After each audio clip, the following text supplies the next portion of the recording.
अस्सलामु अलैकुम dear viewers, आपके फेवरेट इंफॉर्मेटिव चैनल दारुल हिकमत से आपकी खिदमत में हाजिर हैं। हमारा आज का टॉपिक है खुराक, यानी हमें क्या खाना चाहिए और क्या नहीं खाना चाहिए। अगर आप इसे अच्छी तरह समझ लें तो आप न सिर्फ बहुत सी बीमारियों से महफूज रह सकते हैं बल्कि सेहत, ताकत, हुस्न शबाब में भी इजाफा कर सकते हैं।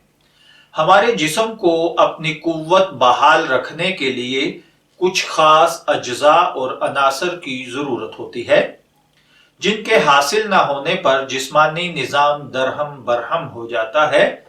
ग़िज़ा का अव्वलीन मकसद जिस्म में उन अज्जा को पहुंचाना होता है जो इस नश्व नुमा और इस्लाह के लिए निहायत जरूरी होते हैं।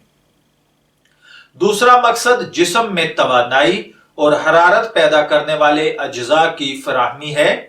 अगर ग़िज़ा नाकिस हो तो वो जिस्म को ये अज्जा मुहैया करने की बजाय फासद मादे पैदा करके हमारी सेहत को घुन की तरह खा लेती है। इसलिए दानाई का तकाजा यही है कि हम ग़िज़ाओं के इंतखाब में पूरी एहतियात से काम लें। अंग्रेजी का एक मकूला है, हमारा जिस्म उस ग़िज़ा से तामीर होता है जो हम रोजाना इस्तेमाल करते हैं। बाल्फाज दीगर, जो कुछ हम खाते पीते हैं इसी से हमारे जिस्म के अज्जा बनते हैं और नश्व नुमा हासिल करते हैं। इसलिए हमें ग़िज़ा के बारे में तमाम जरूरी मालूमात हासिल होनी चाहिए।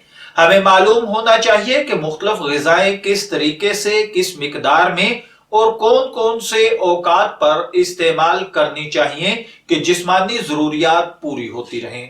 हमें ये जानना चाहिए जो चीज हम पेट में डाल रहे हैं वो हमारे जिस्म पर क्या असर डालेगी और फलां सूरत या फलां बीमारी में कौन सी ग़िज़ा मुवाफिक आएगी और कौन सी मुखालिफ। बहुत सारे डॉक्टर्स इस अमर पर मुत्तफिक हैं कि न सिर्फ तंदुरुस्त बल्कि मरीज के लिए भी दवाओं का शीशियों की निस्बत खुली हवा और सही ग़िज़ा कहीं ज्यादा सेहत बख्श होती है। इसीलिए वो इस अमर पर जोर देते हैं कि इलाज भी हत्तुल इम्कान ग़िज़ा और दवा दोनों से होना चाहिए। बुकरात का कौल है कि बीमारी का इलाज सबसे पहले ग़िज़ाओं के जरिए करना चाहिए। अगर इससे फायदा ना हो तो फिर नबाताती और हैवानी और आखिर में मादनी मेडिसिन से मदद लेनी चाहिए। और ये अमर वाक़ई है कि अच्छी और मुनासिब ग़िज़ा हर किस्म की दवा से बेहतर है। मौजूदा दौर के फैशन ज़दा लोगों का ये अकीदा गलत है कि दवाएं हर बीमारी से बचाती हैं। महज दवाएं बीमारी से महफूज नहीं रख सकती।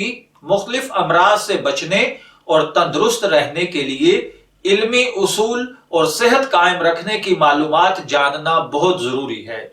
इसीलिए हम आपसे मुख्तलिफ ग़िज़ाओं के हवाले से रोजमर्रा इस्तेमाल होने वाली खुराकों पर जो कि हम खाते हैं उनमें कौन कौन से विटामिन पाए जाते हैं, उनसे हमें क्या क्या फायदे और नुकसान होते हैं, किस खुराक से किस कदर ताकत हासिल होती है, कौन सी ग़िज़ाएं एक साथ नहीं खानी चाहिए, गर्ज ग़िज़ा और सेहत और शबाब के मुताल्लिक वो तमाम बातें हम वजाहत के साथ आज के बाद आगे आने वाली वीडियोस के अंदर बयान करेंगे, जिनका जानना हर शख्स के लिए निहायत जरूरी है, लेकिन जिन्हें जानने का हमें ख्याल तक आया ही नहीं है।